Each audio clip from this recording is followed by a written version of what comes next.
We are live. Hello, everyone out there.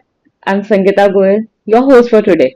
Welcome to the day three of our Love Article series, where we discuss five historical romances spread across five days. We all grew up hearing two beautiful folklores from our elders. They often left behind a moral at the end of the story to motivate us to bring about a change in the society. Some of these folklores may have been said through ages, and while the centuries and dates might have changed, is it the same for our society? Okay, now imagine a world where love defies convention, where two women in love with each other carve out a space of freedom in a society that refuses to acknowledge their existence. Now ask yourself, how much has really changed? Even today, love that doesn't fit into predefined molds often remains hidden, exists in whispers, in unspoken bonds, in the quiet corners of our world. Similar to stories we often hear today is one such the folklore that has come down the generations in the villages of Rajasthan. The story of Teeja and Beeja. Their tale is not a mere legend devised for entertainment, but a depiction of the struggle for autonomy, for self-made spaces of joy and survival, and the magic that often exists on the margins of what is considered acceptable. It is about the resilience of women who have always found ways to live on their own terms, even when society turns its back on them. Today, we delve deep into this powerful, layered narrative, unpacking its themes, its cultural significance, and the thought provoking questions it raises about gender, love, and identity. And to do that, we have a very special guest with us, Neha Singh, a Mumbai theatre artist who played the role of one of the protagonists in the play Dohri Zindagi, a theatrical enactment of the folklore in discussion today. She is also a women's rights activist who started the Why Loiter campaign that worked on reclaiming public spaces for women. And she also got chosen as one of the 100 most influential women in the world by BBC for her campaign. She is founder of Rahi Theatre and an award-winning children's author with 19 published books for children and young adults. Neha, welcome to this discussion. We are honored to have you here. How are you doing? Thank you so much. And I am honored to be here and to be talking about this wonderful story of Teeja and Beeja and Dhori Zindagi with you and anybody who's watching. Thank you so much, Neha. Okay, so now let's start our session. Yes. Okay, before we begin, I actually was curious about something. You are actively advocating multiple like multiple creatives and social social problem issues. Yes. And so, what influenced you, or what drives you to engage with such diverse yet creative and meaningful initiatives? And do each of them are interlinked with each other? Right. What drives me? I am a human being and I have a vision for how I want the world to be, where there is no discrimination, where there is no hatred, where there is no violence, where there is no inequality at any level, whether it's about gender, whether it's about sexual orientation, whether it's about religion, caste. Um, and I feel like any human being who has the privilege or the capacity to do their little bit, to change the world around them and for them, not for, future generations, but for us. I think it's everybody's responsibility to do something for that. And I think I have been lucky enough that. My family, my education, my teachers, my mentors have all supported me, guided me, and so many people who have constantly supported me, encouraged me to do what I do.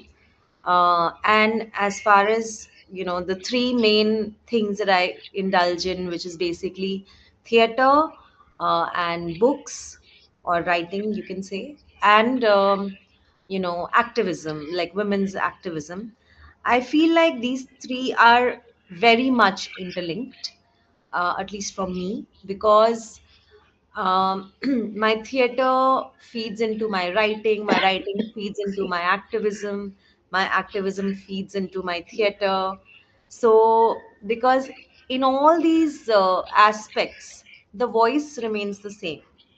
The voice remains one that wants to bring stories that are unheard, that are taboo, that talk about equality, that talk about justice, that talk about a better world, that talk about a more sensitive world. Those are the kind of stories that I pick. Those are the kind of campaigns that I pick. So everything is interconnected. My dogs are here from their walk. Yes, yes, yes. And a better world for animals as well. Definitely. Yes. How many dogs do you have? Two. I have two dogs. They're cute. Yes. Yeah. Getting back to the topic, Yes.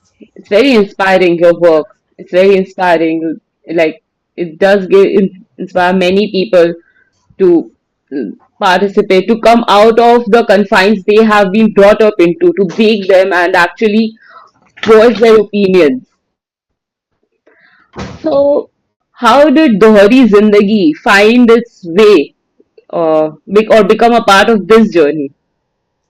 Well, actually, I would say that Dori Zindagi is how the journey started. Ah, Because I was acting in other people's plays, and most of the times, the roles that were there for women were very, very restricted and very, very unimaginative, and mostly, supporting male characters, like how it is in films as well. yeah. Now things are changing, but I'm talking about 10 years ago. Okay. So, most of the roles, even in theater, were like mother, sister, girlfriend. Only in children's theater, at least, uh, women had more roles. But in theater for grown-ups, it was mostly just, these kind of supporting roles. So when I read this story of Dohri Zindagi, which is basically about these two girls who fall in love with each other, I was, I was, one second. Yeah, sure. Shh.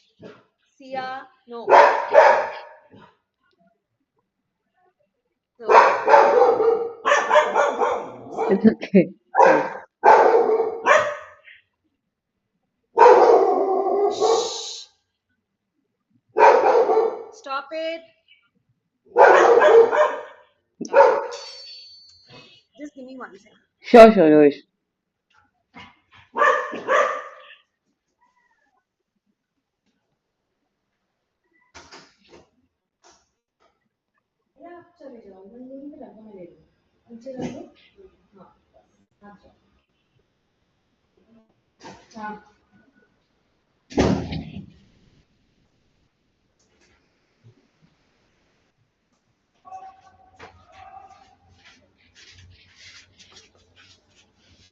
Sorry about that. No issues. So, I read the story. It was gifted to me by a friend. It was a collection of short stories by Vijayan Detha, and the first story in that was Dohri Zindagi, Yeah. and it was actually the first time as an adult that I was reading Hindi literature. Okay.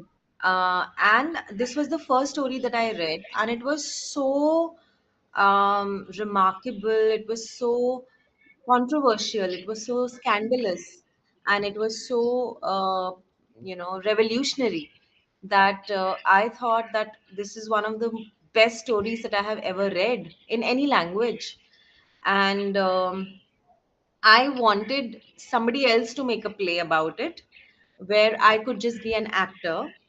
But then I realized that probably, the male directors, they would not be interested in picking up this story because it was centered so much around female sexuality and female voice and female agency. Hmm. Um, and at that time, they were like 90% only male directors. So I thought that if I want to tell this story, then I have to, produce it. I have to be the one, I have to be the catalyst to bring this story on stage. So very humble beginnings. I just called up a few of my friends, women friends who were Hmm. in theater, um, as light designer, director, actors, etc. And we just gathered and we read the whole story, and everybody was very, very kicked about it. And we just started the process without knowing where the money will come from, where it will be staged, how it will happen, nothing. We didn't know anything. All I knew was that one, that I want to tell this story, and two, that I wanted my entire team to be only women. I was the producer, I was also the actor. Then I wanted my light designer, sound operator, assistant director, production manager, everybody to be women. A Um, women-led play. yes. So I managed to do that as well. So the entire team was primarily women, like 99% women. And the reason for that was because I wanted the rehearsal space to be very comfortable Yeah. for the women, because we were exploring a lot with our bodies, with intimacy. So I didn't want the women to feel hesitant in exploring that. And much to our good fortune and our surprise, we did 60 shows of that play across. Wow. Yes, and we performed at most of the the theater festivals across India, and we got a lot of like great reviews for it, and that kind of set the journey for all my other plays after that. Wow. Amazing. So you had a little counter Shakespearean that play rehearsal for that depicted that included only women for all the roles. Yes, yes, yes, yes. Including the director, and everybody put in, their heart and soul into it. So that was a beautiful experience. Can you narrate the story of Dory's Zindagi? Sure, I can. So the story is set in rural Rajasthan because the writer Padma Shri Vijayadan Detha, who is also fondly known as Bijji, he hails from rural Rajasthan, and he wrote the story originally in Marwadi, uh, and it is kind of based on some of the Dalit folk stories that are prevalent in Rajasthan. So the story goes like this: that there are two sahukars, businessmen, who are both very money minded, very greedy, very stingy, and very patriarchal. And their wives become pregnant at the same time, and they promise their unborn children to each other in marriage. And what happens is that both of them have daughters. Uh, So now one of the businessmen, he lies and says that he has had a son. The reason he does that is one, that if you have a son, you have a higher status in society, and two, that he wants the dowry from, when his son will get married, the dowry will come into his house. So, apart from him and his wife, nobody else in the whole village knows that it's a daughter who he's claiming is a son. So now he sort of trains his daughter like a son, in terms of, what she wears, how her hair is, how she speaks. So she's like copying the father at every step. And she grows up, and at one point the mother is like, now can you stop this drama, and we need to tell people that we have a daughter. And the man is like, no, no, and if you go and say anything like this, I will commit suicide. And मैं तुम्हारी भी पोल खोल दूंगा कि तुम्हारे क्या क्या झूठ हैं and all that. He blackmails his wife basically, and then he gets his daughter married to the other girl. Now, on the wedding night, it is revealed to the bride that she has been married off to another girl. And it is also the first time that the girl who was raised as a boy sees another female body naked in front of her and realizes that she's also a girl. Okay. So when the bride sees, her groom as a woman, she faints because it's such a shock to her. And when she comes around, that's when, this girl, she breaks down and she tells her that, I also had no idea that I'm a girl, because I was told by my father and my mother that I am a boy. Um, so the bride forgives the groom, and she says, it's not your fault, it's your parents' fault, and anyway, I think I love you anyway. And she dresses her up like a bride as well. So now there are two brides, and they sort of change their names as well. So whatever their given name was, that is not mentioned in the story anyway. What was their given name by the parents? Okay. Uh, but the names that they give to each other are Teeja and Beeja. Oh, So Teeja is the bride and Beeja is the groom. Now they are both, I mean, living as two women. So when they come out of the bedroom, and they are both dressed like women, and the father sees this, he's very very upset, and he tells the son to go back and change into a man's clothes. And she says, no, I've lived the lie all my life, and now I'm not going to do it. So the father sort of tries to blackmail them again by saying that, leave the jewelry that you're wearing. You have to leave this house. I won't accept you both like this in this house. And they leave the house, they give up the jewelry. Then eventually, like to control them, he says, you also have to give up the clothes that you're wearing, because these clothes also belong to me. So they basically strip naked and they come out into the village. Now, when the other men of the village, they see that there are these two women completely naked walking across the village, they are like again very very shocked, and they come to know the whole story, and they decide, the panchayat decides to kill these two women, so that it will set a good example to the other girls of the village that they shouldn't do anything like this. So while all the men of the village, they come to kill these two girls, there is a ghost that comes, a bhoot, and he sees all this and he hypnotizes all the men and freezes them in their place while the two girls escape.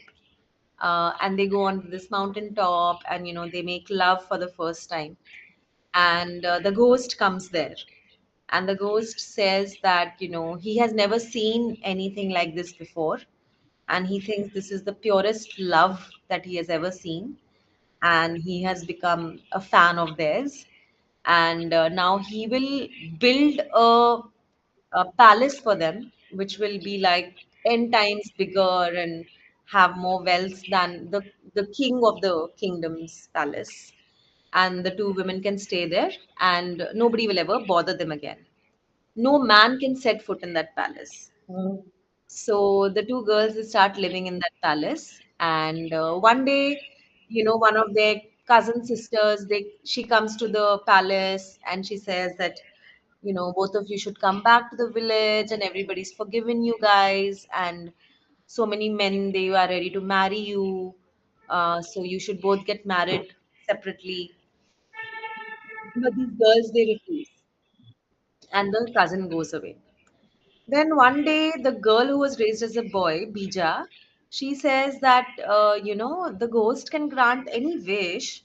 So why shouldn't I ask him to turn me into a man biologically? And then we can live like, like a man and woman, like a husband and wife, and we can also have kids.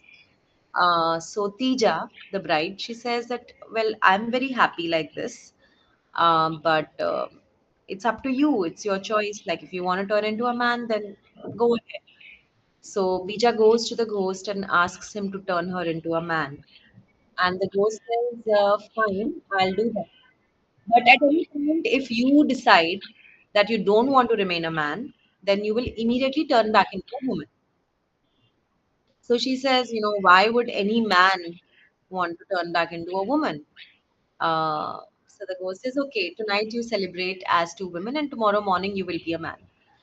So the two women, they make love for the last time as two women, and Tija looks sort of sad and disappointed that tomorrow her husband will so the next morning when they wake up, Pija has turned into a man, and he goes and he lifts up Tija, and he's all like tall and handsome and everything. And Tija also starts getting all that, the romantic notions that she was raised with back into her head, where she's putting kala tika on him and all that.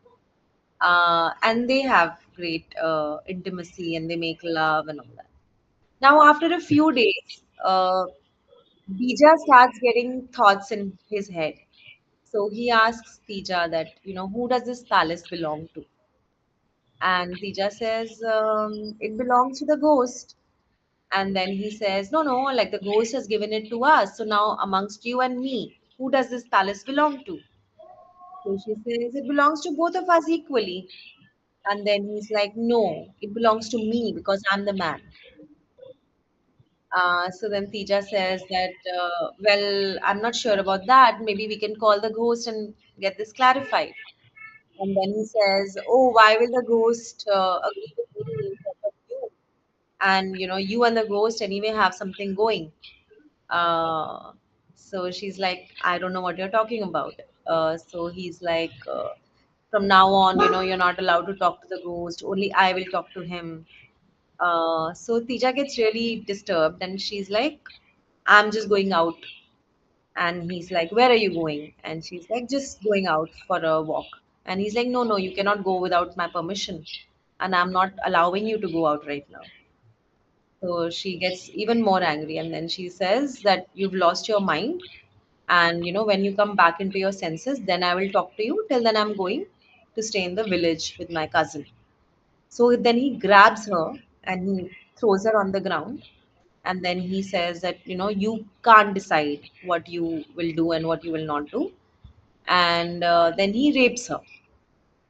Um, and she again faints. Tija faints the same way that she had fainted when she had first seen Bija as a groom without clothes. And suddenly Bija goes through a lot of guilt and remorse, like what has she done? And she wishes to be turned back into a woman. And as soon as she wishes that, like her body turns into a woman's body. And she again, lifts up Tija and she asks for forgiveness. And then the two women live happily ever after. Wow. Yeah, so that is the story. And I have said it in very, very like normal language. But the way it is written, it's so beautiful. The way it has been written, the way the nuances of gender and patriarchy and love and intimacy and equality, even in a intimate relationship, or the way all these things have been brought into the story, it's amazing. It captures very many social evils that even exist today, and we are still struggling and fighting against them. Yes. It's like a base of for all many of these evils. Yes. In fact, when Section 377 was being abolished, about the gay rights, Hmm. Justice Chandrachud had read out a portion of this story in the court, in the Supreme Court. Okay. saying that, this is part of our tradition. It's not something that's a Western influence that has come into India, but it has remained in India for so long. It's part of our literature and it's part of our folklore. And then he had quoted from this particular story. In fact, uh, while this is, in fact, many of our ancient texts, they mention so many instances about the LGBTQ plus community. Yes. And in fact, the taboo as such around their existence was brought in by the Western community when British came into India and they imposed all these taboos on them and viewed them as evil. Yes. Yes. These stories are not as like as broadly propagated and like famous like other stories. In Hmm. while they should be because they are actually fighting the social evil at its core. Yeah. And also social evil also, but also that this is part of our literature. This is part of our folk history. Hmm. So obviously, if it's part of our folk history, that means that there were examples like this, in our villages, which were then turned into these kind of stories. Yes, So and also it's just a beautiful story. I mean, it's a very captivating, compelling story. true. They also blur the line between like traditional folklore and modern storytelling, Yes, absolutely. Like emphasizing the sorry, continue. when we made this play in 2016, Hmm. and we tried to be as true to the story as possible. So wherever we had to show intimacy, we did show it. Wherever we had to show intimacy violence, we did show that. Where we had to show her exploration of her body, because the whole story is about this woman realizing that she's a woman. So we did not shy away from showing Hmm. those images, those visuals, through our own bodies.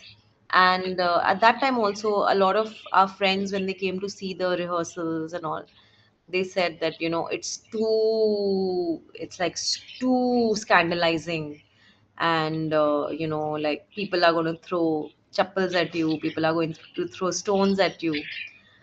This was the mindset even in 2016. And in fact, when we were quite scared when we were opening the show, because we were not sure how the people are going to accept it. And in fact, the first time when the two girls they kiss each other, and we showed that on stage, um, we were half expecting one shoe to come flying at us, because nothing like this had been shown on stage till Hmm. then. So even now, even till today, Dohri Zindagi is the only play about lesbian love in Indian theatre. There are many plays about gay love, Okay. but none about lesbian love apart from Dohri Zindagi. I mean, at least this was the truth till about 5 years ago, because a PhD student who was doing her PhD on lesbian love and its depiction in art in India, she had told me that this is the only play that she has come to know about, which is about lesbian love. That's really great. And I won't say that it's like something like this should continue. There must should be other plays come that should come up. Yes, absolutely. There are a few other groups I think that have done Dhuri Zindagi on stage. Some are in Rajasthan, I think some in Delhi as well. But I'm not aware of them, but I do Okay. have seen their images on Hmm. the internet. So when you enacted this play for the first time, what was actually the reaction of audience after you finished the play? What was the feedback that you received from the audience? So the first time we performed this play was at a festival called the Gender Bender Festival in Bangalore, and we did it at the Max Miller Bhavan Goethe Institute. And we were given a grant by a company called the Sandbox Collective. So our audience was already, sensitized towards gender and such things. So the and it was a packed hall. I think there were about maybe 300 to 400 people, and my mother was also there, and my sister and my brother-in-law. So the audience absolutely loved it. There were a lot of young boys in college, and young, like just started their jobs, who came up to us and they said that thank you for this play, because it's the first time that we are seeing female nudity on stage, which is just a medium for storytelling. Because otherwise, our uh, conception of female nudity is only around porn Hmm. and titillation. But here, you were using your bodies for storytelling, and we were completely invested in the story and not at looking at your bodies, just as some titillation. So that was one of the best feedbacks that we got. And I think at that time there was one term in Bangalore which was very common, mental. Okay, so a lot of these young people, they were coming to me and saying, "Oh, this was mental. This was mental," and I didn't know whether that is a good thing or a bad thing. And then I asked one of my friends who's from Bangalore, like, "Why is everybody calling this play mental?" And she said, "No, no, that's a good thing. It means that it was awesome." So I'm like, "Okay, then it's fine." But I was worried about my mother's reaction, because being a mother, to see her daughter topless and kissing and touching and everything on stage would have. And my mother, she comes from a conservative family, so the beauty was that my mother was seated quite at the back, and I was like walking towards her, but that walk took me about 15-20 minutes, because I got stopped so many times on the way, because everybody wanted to congratulate, everybody wanted to talk, everybody wanted to say good things.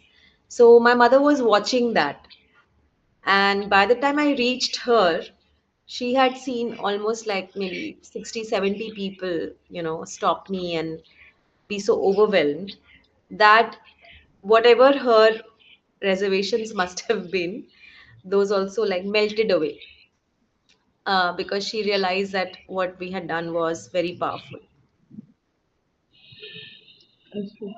So after like you performed there, did you enact this act in other festivals where there were other like local public? Yes. So their reaction was any different, or they also appreciated it? Um, See, I would say 95% of the people appreciated it. The 5% of the negative reactions, the most extreme being that we performed in Meerut and we had an FIR filed against us for public nudity. Um, but there was no case because it was a private setting, and it was a ticketed entry, and it was clearly mentioned on the tickets that this is for 18 plus. Um, that was one. Then when we performed in Bhopal in Bharat Bhavan, there were a few walkouts and a few elderly people who live in Bhopal and who are also like culturally active and influential. They wrote some negative posts on Facebook saying that they didn't appreciate the play, and the exact line used was कि uh, Bhopal के सांस्कृतिक मंच को नग्नता से लील कर दिया, something like that. Like they have ruined this very sacred cultural space by showing so much nudity and intimacy. That was one.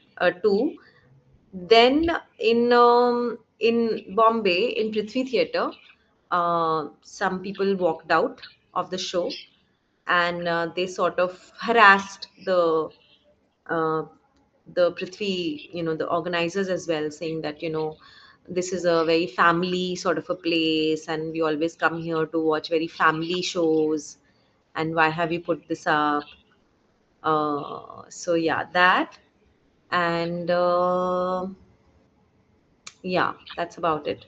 Some of the men, some of our friends as well, they had a problem with depicting, the male Bija as a very, very outright patriarch.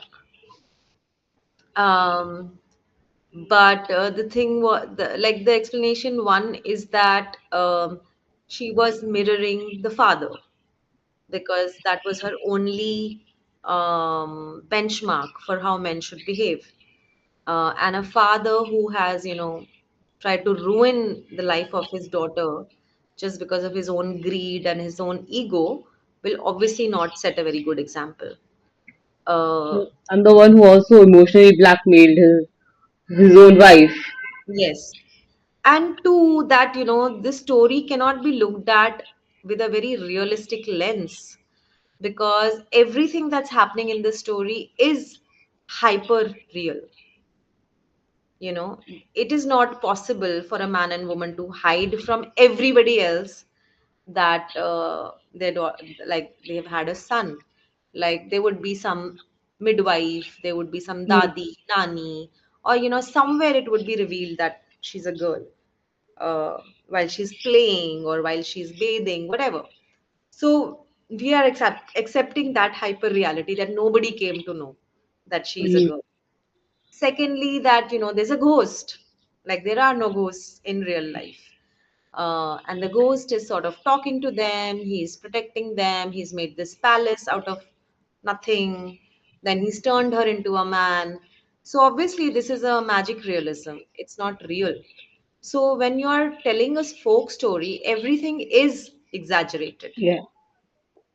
It's not possible for this bride to fall in love within an hour of coming to know the story of this other Yeah. girl. I mean, it's a conditioning for so many years. How can she break it within an Hmm. hour? But it happens in the story. So the same way, the man also starts exhibiting the very hyper masculine qualities within a very short time span, because that is the nature of the story, that is the beauty of the story. So that is our defense. And to the people who say that there was too much of nudity and it could have been shown, in other ways, you could have used shadows, or you could have used dolls, or you could have used puppets and things like that. To them, our answer has always been that one, that's an artistic choice. um, I mean, it cannot be just that those are only the right ways to do it and this is not the right way to do it. And secondly, that the same people who have problem with showing intimacy and love being depicted on stage did not have any problem when the men are being violent towards the women, you know then that they wanted depicted like absolutely realistically, where he's beating her, he's pushing her, he's strangling her and all of that. So you're okay with violence being shown on stage realistically, but not with love being shown realistically. So that again is a problem. So I believe that these negative feedback that you had, it was necessary to motivate you to take the play further, and it was also a realistic depiction that the society actually needs something like this to come up in the public space for people to know and like break the taboo. Yes, I think more than the negative, I mean, see, I feel that anybody who's doing any work which has not been done before will always have negative feedback. But for us, it's important to look at the positive feedback and the people who are supporting and appreciating rather than the negative.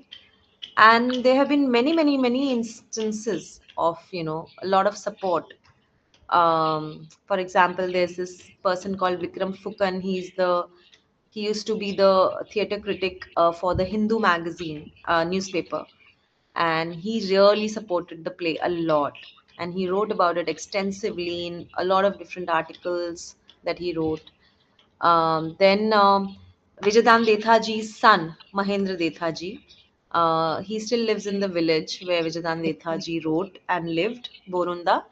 So we went there to do our research, and we stayed in his house for 6 7 days, and he took us around the whole village. He made us meet a lot of the women who used to work with Vijayan Dethaji, and then he brought us back to perform also in Varunda, the show, and we had an audience of 1,500 people there, Oh, including children.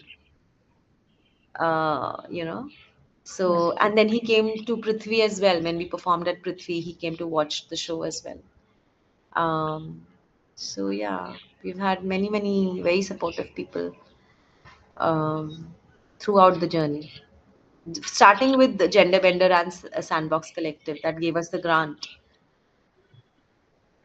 So when you interacted with the people out there in the like in the village from where the story was written, where Vichidamrita, so what was the difference you observed there? Was the story, was this kind of narrative like a taboo there as well? People were they hesitant to talk about it? So, in Borunda, there's still a lot of caste distinctions that operate. You have your Thakurs, Hmm. the Rajputs, and Okay. then you have your other upper castes, and then you have your Dalits. So, first we went to the Thakur ji's house, which is like a typical 70s or 80s ka Hindi film, where it's like a multi-story haveli, and the Thakur Saab is sitting on the roof with his chamchas, and they are feeding pigeons, and there are guns and everything. And we interacted with him and his wife, and the other women of the haveli. So all the women, they have something called a zanana. So the Huh. women are in a separate haveli where only women can enter and no man can Okay. enter. And the men have their separate haveli. So we went to the Zanana also, and there are a lot of women there. So they absolutely had no idea about this story, and they also were not at all familiar with any folk songs or folk dances or folk stories, nothing. And in fact, they did not have very kind words to say about Vijayan Dethaji, because they said that he wrote very controversial stories. Now, after that, the day that we went to the Dalit village, I mean, the Dalits are not allowed to stay in the village. Okay. So their basti is about 2 to 3 kilometers outside the village. So when we went there, Hmm. that's where we found a lot of folk songs, folk dances, folk stories, and a lot of openness. And they had all met Vijayan Dethaji, and they were telling us that Vijayan Dethaji used to basically come there and listen to all their songs and listen to all their stories and see them working their day-to-day routines, singing, dancing, teasing each other, riding horses, and all of that. And that's how he used to then write his stories. Okay. These casts, I can't. As someone who was not like I have not heard of something so caste is restricted. Even where women are not even familiar with their own folklores going on in the village. No.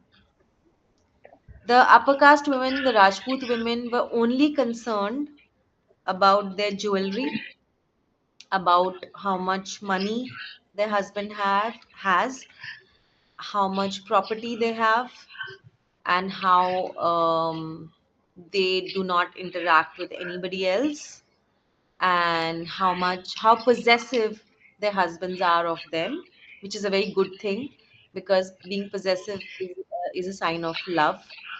And how they don't do anything the whole day, and how much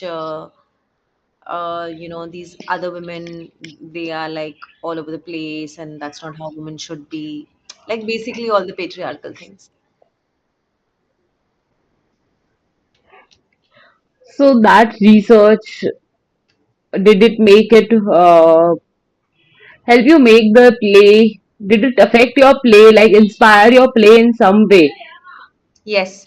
So one we took a lot of folk songs from the village, from the Dalit community. We took a lot of folk songs, which we have used in the play, which we sing in the play at different places.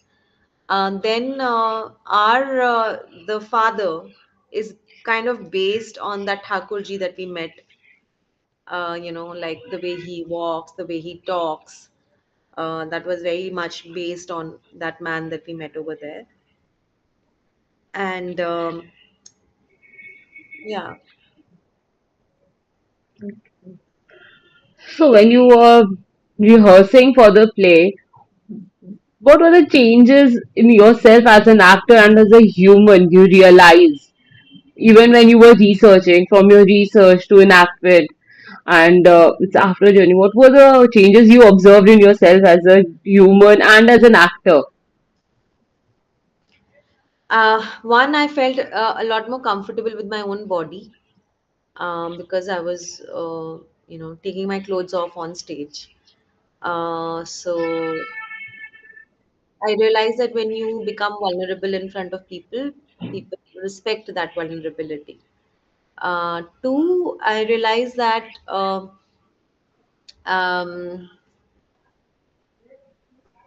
being, because I was portraying a person who is in love with the same sex, uh, and so that also involved a lot of intimacy with another actress. And I realized that at the end of the day, it is just about human beings, and it's not about the gender.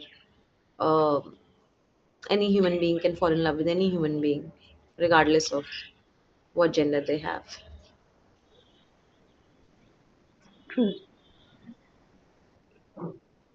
And I also, the main takeaway for me with this one was that if you are really passionate and convinced about bringing something you know on stage or in a public platform, then I think the only way is to just go ahead and do it, rather than thinking and spending too much time like overthinking what will happen, will it happen properly, what if it doesn't take off, what if it fails, etc., etc. Okay. Before we end this discussion, I wanted to know, did you encounter any such story while you were performing that was it that you got to know, got inspired from your play to fight against the society and to claim that love? So it used to it happened a lot that after the show, a lot of women, especially like the elderly women, like in their 70s and 80s and 90s, they would come to us and say that we have seen this, or we have experienced this, or this used to happen in our village, or this happens in our neighborhood. And a lot of women, they spoke about how um, you know earlier, like widow remarriage was not, I mean, not that common. Hmm. So somebody who became a widow at, let's say, 35 or 40, uh, and she found another woman, who was also maybe not married or widow or whatever, single. They would have lot relationships like these, even in very very conservative surroundings. And it was like a well known, it used to be like well known secrets that nobody would talk about. but everybody sort of knew. Um, and a lot of women also said that in villages, a lot of the men, they would go off to the city for work, or if they were in the army, they would be posted out for 2 years, 3 years, or they would go abroad to study and come back only after 4 years, 5 years. And the women would find companionships amongst women, and again, like, hushed secrets, but this would happen, and it was more common than we think that it was. So a lot of women would tell us these stories, and a lot of women would also say that, when she turns into a man, I didn't like it at all. I was like, why is she turning into a man? They were so happy together. And then I knew that it would just go down the drain once she turns into a man. And then when he turns back into a woman, I was so happy.